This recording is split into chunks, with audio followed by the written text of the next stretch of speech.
So hi everyone, welcome back and now we are going to start the first question of the capital structure chapter. और capital structure chapter का नाम होने के बाद में पहला क्वेश्चन सर हमारे दिमाग में यही आता है कि capital structure होता क्या है। और मैं आपको ये बहुत ही आसान तरीके से समझाता हूँ, ध्यान देंगे आप। हम नया नोट शुरू करेंगे यहाँ पे। Let's say this is a balance sheet T format वाली।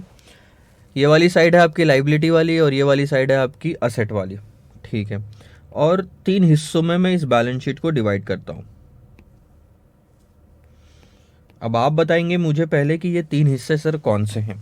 ये वाला हिस्सा होता है जहां पे हम फिक्स्ड असेट्स की बात करते हैं। ये वाला हिस्सा होता है जो वर्किंग कैपिटल का होता है, और वर्किंग कैपिटल में यहाँ करंट असेट आता है और यहाँ करंट लाइबिलिटी आती है। और उसके बाद ये होता है आपका कैपिटल वाला पार्ट, और यहीं पे हम डिस्कस करेंगे कैपिटल स्ट्रक्चर क्या होता है। अगर आपको कॉस्ट ऑफ कैपिटल वाला चैप्टर याद होगा तो कॉस्ट ऑफ कैपिटल में भी हमने सिर्फ इतने बैलेंस शीट के इतने पार्ट के बारे में देखा था कि कहाँ से पैसा आता है तो उसका कॉस्ट कितना होता है। कैपिटल स्ट्रक्चर में भी 99% टाइम हम सिर्फ इतने ही एरिया पे फोकस करेंगे। सो माइंड में ये चीज़ क्लियर रखें कि हम एग्जैक्टली कहाँ पे टारगेट कर रहे हैं बैलेंस शीट और प्रॉफिट एंड लॉस अकाउंट पे, ठीक है। अब मैं इसी चीज़ को थोड़ा डिटेल में लिखता हूँ। यहाँ पे ले लो आपने इक्विटी। आप ये बताओ सबसे पहले कि आप कहाँ से कंपनी में पैसा रेज कर सकते हो। कंपनी को चलाने के लिए पैसों की ज़रूरत होती है और उसके लिए कैपिटल कंपनी में लाना ज़रूरी होता है। कहाँ से कैपिटल आ सकता है ये आपको देखने मिलेगा सोर्सेस ऑफ कैपिटल या सोर्सेस ऑफ फाइनेंसिंग नाम के चैप्टर में। अब एक बार आपको अगर पता चल गया कि कहाँ से लेके आ सकते हैं, तो उसके बाद क्वेश्चन आता है कि जहाँ से भी लेके आएंगे उस पर खर्चा कितना आएगा, और इसका मतलब होता है कॉस्ट ऑफ कैपिटल। इक्विटी पे हमने देखा कॉस्ट ऑफ इक्विटी 10% होती है, कॉस्ट ऑफ डेट 12% होती है, कॉस्ट ऑफ प्रेफरेंस शेयर्स 15% हो सकती है, कॉस्ट ऑफ लोन 8% हो सकती है। ये था कॉस्ट ऑफ कैपिटल। मेरा ये सवाल है इस वाले चैप्टर में कि कौन से सोर्स से कितना लेके आना ये डिसाइड करना। सो इक्विटी, प्रेफरेंस, डेट, लोन, फिलहाल के लिए मैं इतना लेके चलता हूँ। इसी चीज पे हम टारगेट करेंगे। फिक्स्ड असेट्स और करंट असेट करंट लाइबिलिटी छोड़ दो फिलहाल। और अगर आपको याद होगा तो ये सारा area fixed asset current liability, ये सब चीज़ें रेशियो एनालिसिस वाले चैप्टर में हम देख चुके हैं। फिलहाल मैं सिर्फ इतने से पोर्शन पे काम करता हूँ। कुछ कंपनीज ऐसी होगी, हम फिलहाल के लिए मान के चलते कि लेट से 500 करोड़ कंपनी को चाहिए। अब 500 करोड़ में से हो सकता है कि 200 करोड़ की इक्विटी लेके आए, 100 करोड़ का प्रेफरेंस लेके आए और 150 करोड़ का डेट हो या 50 करोड़ का लोन हो। टोटल मिला के कितना हो गया? 500 करोड़। ज़रूरी है ऐसा होना? नहीं सर, ऐसा भी तो हो सकता है कि 100 करोड़ हो सकता है ये, 200 करोड़ हो सकता है ये, 50 ही हो सकता है और 150 ही हो सकता है। इस तरह से भी कंपनी में पैसा लाया जा सकता है। कुछ और इस तरह से हो सकता है कि 400 करोड़ इक्विटी हो, क्योंकि आप बहुत ज़्यादा इक्विटी आपने रेस किया हो, और उसके बाद बचा कुछ मान लो 50 करोड़ ये, 25 करोड़ ये, 25 करोड़ ये, इस तरह से 500 करोड़ आपने रेस किया। मैंने आपको कई सारे पैटर्न बताए 500 करोड़ रेस करने के, और आप सोचो हज़ारों पैटर्न्स बन सकते हैं। मतलब 500 डिफरेंट तरीके हैं। 500 इंटू 500 अगर आप करोगे, अगर परम्यूटेशन कॉम्बिनेशन आप लगाना चाहो तो इतने तरीके बनते हैं कैपिटल कंपनी में लाने के, टोटल 500 करोड़ का।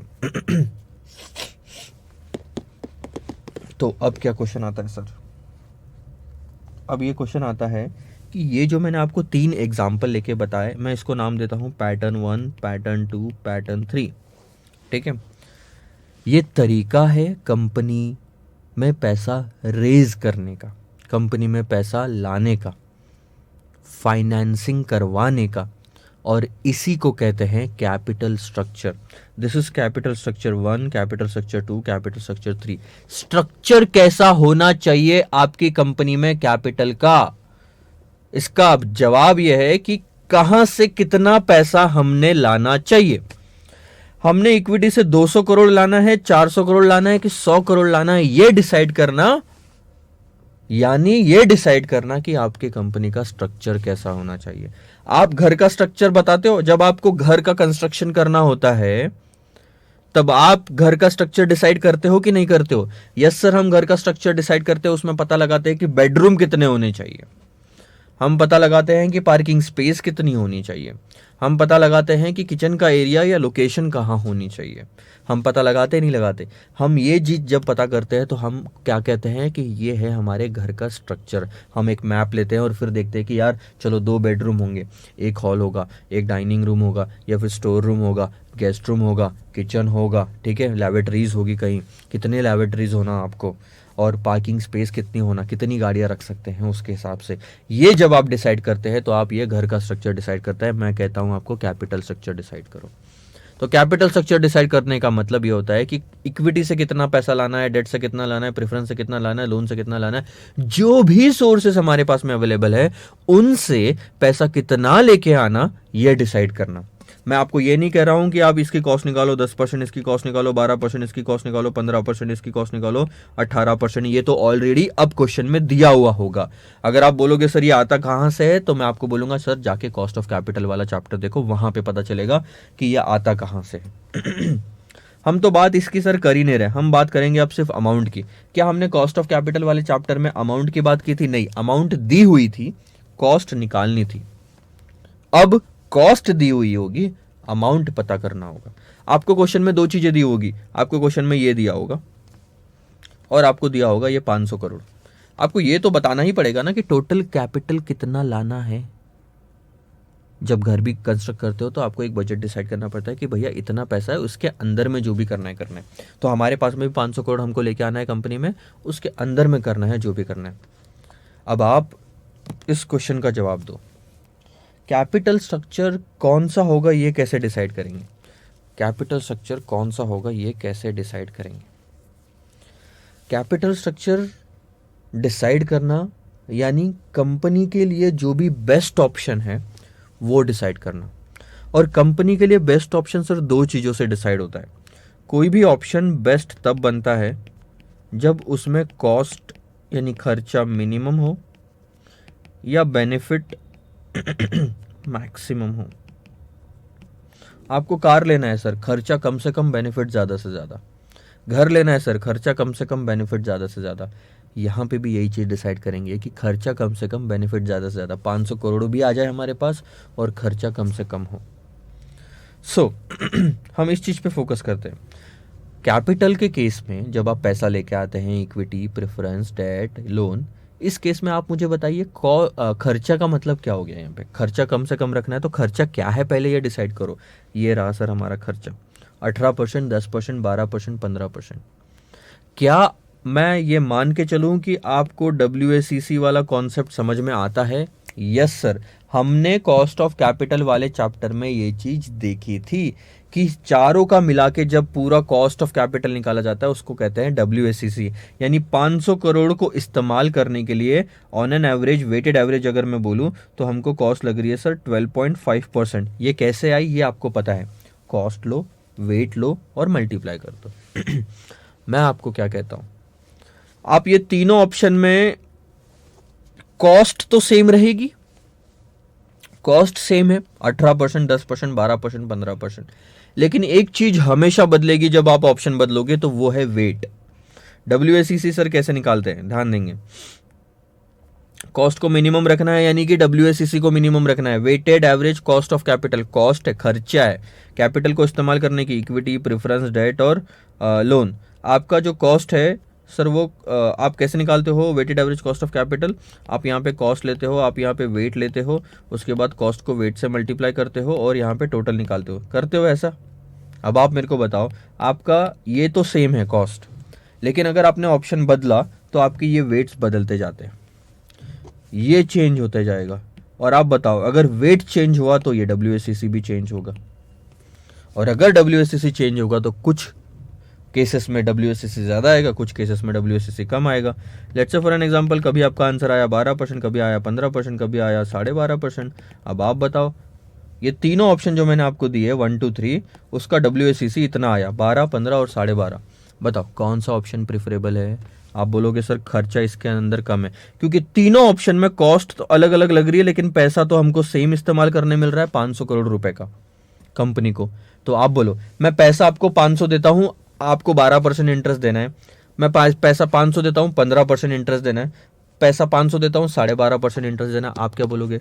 सर ये वाला ही ऑप्शन, तो पैसे तो सेम ही आ रहे हैं ना, खर्चा कम से कम होना चाहिए 12%। तो आपने कौन सा ऑप्शन चूज किया? ऑप्शन 1 चूज किया। यानी कि ये रहेगा हमारा ऑप्टिमम कैपिटल स्ट्रक्चर। अब आपको कोई क्वेश्चन पूछे कि कैपिटल स्ट्रक्चर ऑप्टिमम, ऑप्टिमम यानी कि सबसे बेस्ट आपकी कंपनी के लिए कैपिटल स्ट्रक्चर कौन सा होना चाहिए, तो आप क्या बोलोगे? सर ऐसा तरीका, ऐसा कैपिटल स्ट्रक्चर जिसमें हमारा WACC या कॉस्ट ऑफ कैपिटल कम से कम आए वो आपके लिए सबसे बेस्ट होगा। एक तरीका मैंने आपको बताया। दूसरा होता है बेनिफिट वाली साइड, यानी कि अगर आपको बेनिफिट मिल रहा है तो वो ज्यादा से ज्यादा होना चाहिए। और बेनिफिट हम हमारे चैप्टर में लेके चलेंगे EPS को लेके। Earning per share is a benefit, कमाई जो होती है वो बेनिफिट होता है ना, प्रॉफिट जो होता है। और ये तीनों ऑप्शन में हम पता करेंगे कि EPS किस में ज्यादा आता है। तीनों ऑप्शन में से अगर EPS मान लो ऐसा आया, EPS आया मतलब एक इक्विटी शेयर के लिए अल्टीमेट ओनर कौन है? Sir equity share holder company के। उस एक इक्विटी शेयर के लिए अगर अर्निंग आती है 12 रुपए, सॉरी 12 नहीं, अब थोड़ा अलग लेते हैं अर्निंग आती है सर लेट से 40 रुपए, 42 रुपीज़, और यहाँ पे आती है आपकी 38 रुपीज़। बताओ कौन सा ऑप्शन बेस्ट है अर्निंग के एंगल से? सेकंड ऑप्शन, कि अगर आपको बेनिफिट सबसे ज़्यादा चाहिए तो आप सेकंड ऑप्शन चूज़ करो। हाँ ये ऐसा पॉसिबल है, ऐसा हो सकता है कि भैया कॉस्ट ऑफ कैपिटल के हिसाब से पहला आ रहा है और EPS के हिसाब से दूसरा आ रहा हो। क्वेश्चन हमको स्पेसिफिकली दिया होगा कि दोनों में से एक ही चीज़ इस्तेमाल करनी पड़ेगी, या तो कॉस्ट ऑफ कैपिटल या तो EPS यानी बेनिफिट। और फिर आप बता दोगे कि कैपिटल स्ट्रक्चर कैसा होना चाहिए। आइए देखते हैं, पढ़ते हैं क्या दिया हुआ है आपके चैप्टर में। थोड़ा सा अब हम ध्यान देंगे। Capital structure is the combination of capital, equity, preference, debt, loan from different sources of finance, primarily consisting of equity, preference, long term external debt. ठीक है, आगे the source and quantum of capital, कि कहां से लाना है और कितना लाना है, क्वांटम यानी कि कितना, is decided on the basis of need of the company and the cost of capital, यानी कि WACC पे डिपेंड करेगा फाइनली कि हम कहां से लाएंगे और कितना लेके आएंगे। However, the prime objective of the company is to maximize the value of the company। यहां हम EPS पे ध्यान देंगे कि कंपनी की टोटल वैल्यू जो है वो मैक्सिमाइज होनी चाहिए। ये तीसरा बेनिफिट है, अलग तरह का बेनिफिट है। जैसे मैंने बोला बेनिफिट ज्यादा होना चाहिए, तो बेनिफिट में एक बेसिस मैंने बताया EPS को लेके चल सकते हो, यहाँ पे लिखा हुआ है वैल्यू को लेके चल सकते हो। हम दोनों देखेंगे जैसे जैसे चैप्टर में आगे बढ़ेंगे कि अगर कंपनी की वैल्यू अगर किसी एंगल से बढ़ती है, ऑप्शन 1 में कंपनी की वैल्यू आती है 10,000 करोड़, ऑप्शन 2 में कंपनी की वैल्यू आती है 12,000 करोड़ और ऑप्शन 3 में आती है 15,000 करोड़, तो आप कौन सा ऑप्शन चूज करोगे? जिस ऑप्शन में कंपनी की वैल्यू ज्यादा आती है, दैट इज 15,000 करोड़, तो ऑप्शन 3 हो गया। तो ऐसे केस में option 3 will become the optimum capital structure. ये आपका पहला आंसर था कि कैपिटल स्ट्रक्चर क्या होता है। क्या आपको समझ गया कि कैपिटल स्ट्रक्चर क्या होता है? Sir capital structure is nothing but the combination and quantum of different sources of capital, जिसमें कॉस्ट कम से कम हो, बेनिफिट ज्यादा से ज्यादा हो। This is what I wanted to tell you. एक सेकंड होल्ड करेंगे।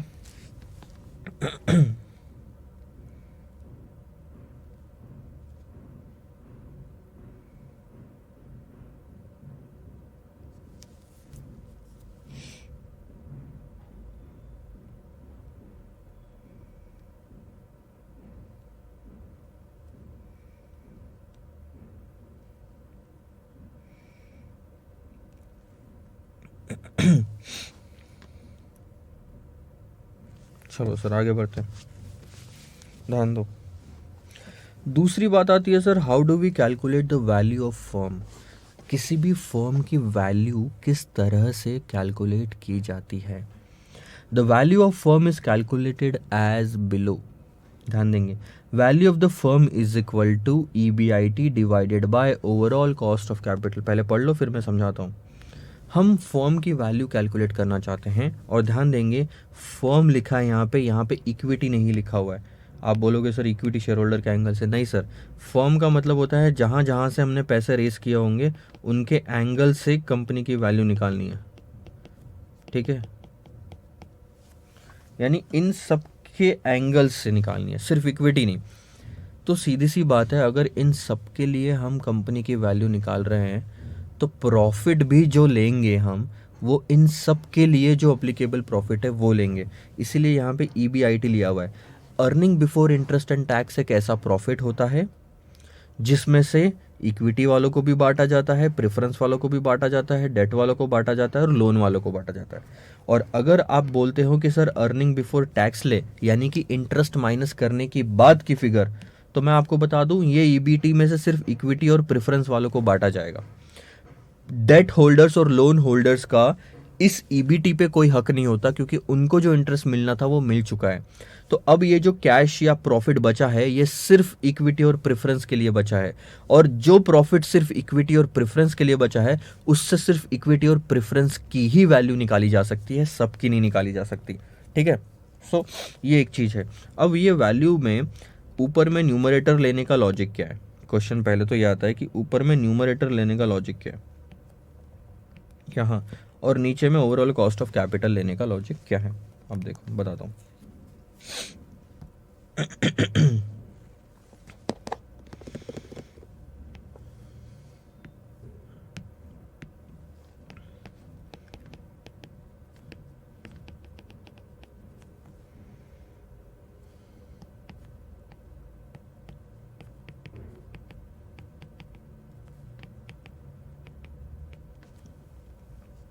ध्यान दो, अगर आप 100 रुपए इन्वेस्ट कर रहे हैं, दिस इज द कैपिटल,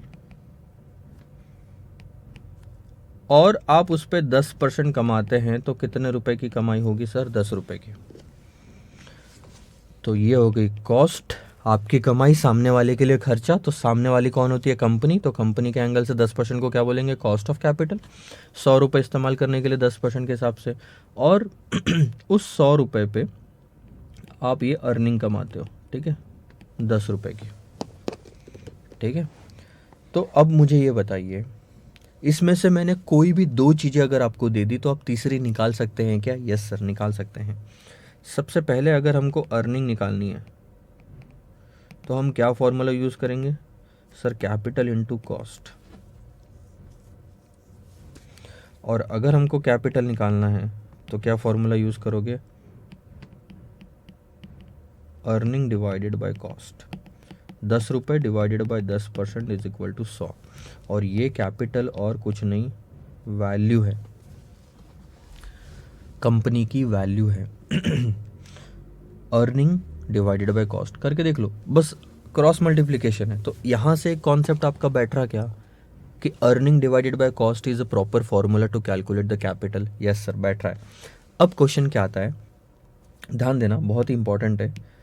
ये अर्निंग अगर सिर्फ इक्विटी वालों की है तो इससे सिर्फ इक्विटी की ही वैल्यू निकलेगी।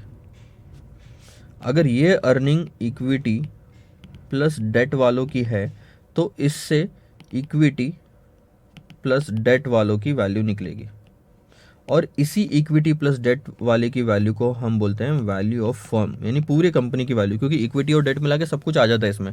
प्रेफरेंस शेयर जनरली जीरो होता है, और अगर रहा तो यहाँ पे equity plus debt plus preference लिख लो। तो इस चीज़ को बोलते हैं वैल्यू ऑफ द फर्म। और वैल्यू ऑफ द फर्म कहाँ से निकाली जा सकती है? जब अर्निंग जो आप ले रहे हो वो इक्विटी और डेट वालों की होनी चाहिए। ध्यान देना, अगर अर्निंग इक्विटी वालों की है और डिनोमिनेटर में कॉस्ट भी इक्विटी वालों का लोगे आप, तो वैल्यू भी इक्विटी वालों की आएगी। सीधी सी बात है यार, अर्निंग भी इक्विटी की, कॉस्ट भी इक्विटी की, तो फाइनल आंसर जो आएगा वो भी तो इक्विटी का होगा। दूसरे केस में अगर आपने अर्निंग ली इक्विटी और डेट और प्रेफरेंस वालों की, कॉस्ट भी ली आपने इक्विटी डेट और प्रेफरेंस वालों की, जिसको हम WACC कहते हैं। WACC ही होता है जो सबकी कॉस्ट को मिला के बनता है। और अगर हम लेते हैं सबकी अर्निंग न्यूमरेटर में, सबकी कॉस्ट डिनोमिनेटर में, तो सर वैल्यू भी जो आएगी सबकी आएगी। इसका मतलब यह है पूरी वैल्यू ऑफ द फर्म। अब अगर आप ध्यान दोगे यहाँ पे तो लॉजिक बहुत ही सिंपल सा बैठता है। Value of the firm is equal to EBIT, यानी सबकी earning, divided by overall cost of capital या weighted average cost of capital, यानी कि सबका कॉस्ट। सबकी अर्निंग, सबका कॉस्ट, तो सबकी वैल्यू। आई बात आपको समझ में? So this is how we do it. अब ये जो आपको दिया हुआ है यहाँ पे, ये जो पार्ट दिया या ये जो पार्ट दिया, ये हम कॉस्ट ऑफ कैपिटल वाले चैप्टर में देख चुके हैं। यहाँ पे मैं आगे डिस्कस करूँगा, फिलहाल इतना ज़्यादा उस पर फोकस मत करो। और आपको यहाँ पे तो डिटेल दी हुई है कि K0 का मतलब क्या है, KO का मतलब, KD का मतलब, DS और KE का मतलब क्या है। सो this is the basic requirement. अब आपको यहाँ से दो चीज़ें समझ में आनी चाहिए कि हमने दो कॉन्सेप्ट देखे। सबसे पहले कि सर कैपिटल स्ट्रक्चर का मतलब क्या होता है, दूसरा हमने देखा कि sir value of the firm का मतलब क्या होता है। अब वैल्यू ऑफ द फर्म क्यों कंसिडर किया, क्यों कॉन्सेप्ट हमने डिस्कस किया, बहुत ही सिंपल। हमको कैपिटल स्ट्रक्चर ऑप्टिमम कौन सा है ये डिसाइड करने के लिए पता लगाना होगा कि value of the firm her option में कितनी आती है। जिस किसी ऑप्शन में value of the firm highest आएगी वो कैपिटल स्ट्रक्चर हमारे लिए ऑप्टिमम होगा। सो this is what all about the question number 1 and 2। आगे बढ़ते हैं, ध्यान देंगे। क्वेश्चन पढ़िए मेरे साथ में, आपको थोड़ा सा लॉजिक बैठेगा। या आप, अगर मैं 2 मिनट देता हूँ, आप ये नोट डाउन कर लो, this is important for you. थोड़ा सा नोट डाउन कर लो।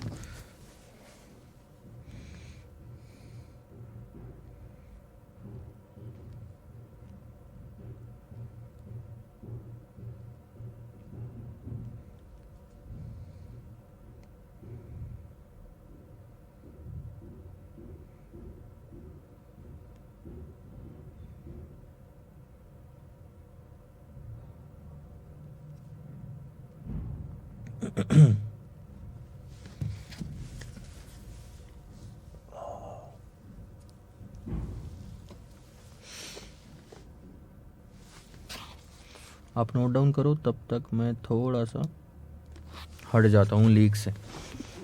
आपको फिर भी स्क्रीन तो दिख ही रही होगी।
आइए सर, तो कंटिन्यू करते हैं।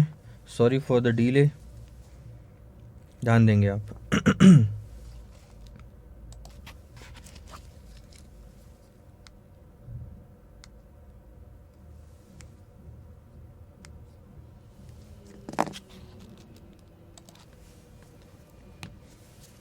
तीसरा क्वेश्चन देखो, what do you mean by capital structure decision? आपका मतलब क्या बोलने का कि कैपिटल स्ट्रक्चर डिसीजन क्या होता है? How is it relevant in maximising the value of the firm at minimising the overall cost of capital? 3 question है सर इसके अंदर में, और अब आपको समझ में आएगा कि हमने पहले 2 क्वेश्चन जो कंसिडर किए वो क्यों लिए थे। अब आपको पहली क्वेश्चन में ये पूछ रहा है कि कैपिटल स्ट्रक्चर डिसीजन होता क्या है, पहले ये बताओ, और उसके बाद ये बताओ कि किस तरह से इस कैपिटल स्ट्रक्चर डिसीजन से मैक्सिमाइज कर सकते हैं हम वैल्यू ऑफ द फर्म। पहले वाले पार्ट में हमने कैपिटल स्ट्रक्चर के बारे में देखा था, दूसरे वाले पार्ट में हम देख रहे हैं कि वैल्यू ऑफ द फर्म क्या थी और वो अब किस तरह से दोनों को लिंक करके बढ़ाया जा सकता है।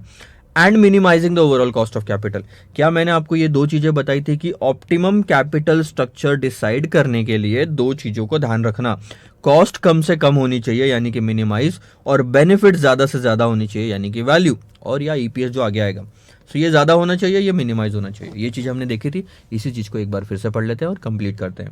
Capital structure decision refers to deciding the sources of financing. सबसे पहले कैपिटल स्ट्रक्चर का डिसीजन लेना यानी कि सबसे पहले डिसाइड करना कि पैसा कहां से आएगा, उसके बाद में कितनी अमाउंट में फंडिंग होगी, किससे कितना लेके आएंगे, 200, 300, 100, 50, और उसके बाद में उसका प्रोपोर्शन, मतलब कितना लेके आएंगे, जब ये आप डिसाइड करोगे तभी अपने आप प्रोपोर्शन डिसाइड हो जाएगा। आगे, whenever funds are to be raised to finance investments, capital structure decision is involved. जब भी आपको किसी इन्वेस्टमेंट में पैसा लगाने की ज़रूरत होती है तब जाके कैपिटल स्ट्रक्चर डिसीजन का कंसिडर करना इंपॉर्टेंट है। It helps in deciding weight of the debt and equity and ultimately overall cost of capital. Obviously capital structure decision की मदद से ही आप पता लगा सकते हो कि इक्विटी का टोटल कैपिटल में वेट कितना, डेट का टोटल कैपिटल में वेट कितना, और क्योंकि वेट बदलता है तो अल्टीमेटली क्या बदलेगा, क्या डिसाइड होगा, overall cost of capital. Ultimately capital structure is relevant in maximising the value of the firm and minimising the overall cost of capital.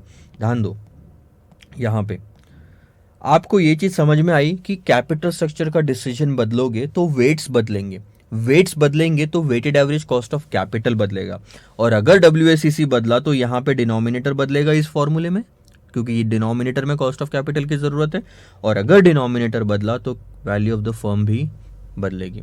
तो इसी तरह से अगर कॉस्ट ऑफ कैपिटल हमने मिनिमम रखा उस साइड में, ध्यान देंगे उस साइड में डिनोमिनेटर में अगर कॉस्ट ऑफ कैपिटल हमने मिनिमम रखा तो यहाँ पे हमारी वैल्यू ऑफ द फर्म भी हाईएस्ट आएगी। दिख रहा है, वैल्यू ऑफ द फर्म हमारी यहाँ पे हाईएस्ट आएगी। जितना कम होगा उधर डिनोमिनेटर उतना ज़्यादा इधर वैल्यू ऑफ द फर्म बढ़ेगी। डाल के देख लो फिगर्स, ध्यान देंगे। मान लो 10 रुपये की अर्निंग है और 10% रेट है तो वैल्यू ऑफ द फर्म कितनी, 100 आई। 10 रुपये की अर्निंग और 5% रेट है तो वैल्यू ऑफ द फर्म कितनी आएगी, 200 आएगी। ध्यान दो, कॉस्ट ऑफ कैपिटल कम हुई है तो वैल्यू बढ़ी है। अर्निंग हम कांस्टेंट लेके चल रहे हैं फिलहाल के लिए। सो ये दूसरे क्वेश्चन का भी मैंने आंसर दे दिया। अब क्वेश्चन में तीसरे क्वेश्चन का मैंने आंसर दे दिया। अब हम आगे बढ़ते हैं हमारे चैप्टर में। There are different approaches taken to explain the relationship between cost of capital, capital structure and value of the firm. अलग अलग तरीके हैं इस सिलेबस में, इस चैप्टर में, जिससे हम इन चीज़ों के बीच में रिलेशनशिप डिसाइड करते हैं कि कॉस्ट ऑफ कैपिटल कितनी होगी, कैपिटल स्ट्रक्चर क्या होगा और वैल्यू ऑफ द फर्म क्या है। डिपिक्ट दोज अप्रोचेस, और उन अप्रोचेस के बारे में आप ज़रा सा बताइए। सो हम इस वाले क्वेश्चन में सिर्फ आंसर यही करेंगे कि कितनी अप्रोचेस है हमारे सिलेबस में जो cost of capital, capital structure और वैल्यू ऑफ द फर्म के रिलेशनशिप को डिफाइन करती हैं। ये 4 तरह के अप्रोच है सर। पहली नेट इनकम अप्रोच, दूसरा ट्रेडिशनल अप्रोच, तीसरा नेट ऑपरेटिंग इनकम अप्रोच, और चौथा है आपका मॉडिग्लानी मिलर अप्रोच। 4 अप्रोच ध्यान देंगे। कैपिटल स्ट्रक्चर थ्योरी जो है, कैपिटल स्ट्रक्चर थ्योरी को एक सेकेंड, ये जो कैपिटल स्ट्रक्चर से रिलेटेड जितनी भी थ्योरीज है, हमारे चैप्टर से रिलेटेड जितनी थ्योरी है, उसको हमने 2 हिस्सों में डिवाइड किया। पहला हिस्सा ये बोलता है कि हाँ सर कैपिटल स्ट्रक्चर मैटर करता है। दूसरा हिस्सा ये बोलता है कि कैपिटल स्ट्रक्चर कुछ भी रखो, 100 इक्विटी से लाओ, 200 डेट से लाओ, कि 200 डेट से इक्विटी से लाओ और 100 डेट से लाओ, फर्क नहीं पड़ता। यानी कि दूसरा मॉडल ये बोलता है कि कैपिटल स्ट्रक्चर कुछ भी रहो, कंपनी की वैल्यू नहीं बदलती। पहला स्ट्रक्चर ये बोलता है कि हाँ सर कैपिटल स्ट्रक्चर को बदलोगे तो वेट बदलेगा, वेट बदलोगे तो weighted average cost of capital बदलेगा, कॉस्ट ऑफ कैपिटल बदलेगा तो वैल्यू ऑफ द फर्म बदलेगी। दूसरा मॉडल ये बोलता है कि कैपिटल स्ट्रक्चर कुछ भी रखो, वेट ज़रूर बदलेगा, कॉस्ट ऑफ कैपिटल ज़रूर बदलेगा, लेकिन फर्म की वैल्यू नहीं बदलेगी। हो सकता है WACC भी ना बदले। सो जो थेरीज ये बोलती है कि सर कैपिटल स्ट्रक्चर रिलेवेंट है, रिलेवेंट यानी कि मैटर करता है, इररिलेवेंट यानी कि मैटर नहीं करता। कैपिटल स्ट्रक्चर मैटर करता है, ऐसी दो थेरीज है, वो है नेट इनकम अप्रोच और एक है traditional approach. Capital structure matter नहीं करता, ऐसी दो थेरीज है, एक है NOI net operating income approach और दूसरा है मॉडिग्लानी मिलर अप्रोच। एक एक थेरी के बारे में हम आगे देखेंगे। इसमें से दो तीन थेरी है जो सिर्फ इंपॉर्टेंट है, एक तो net income approach, net operating income approach और मॉडिग्लानी मिलर।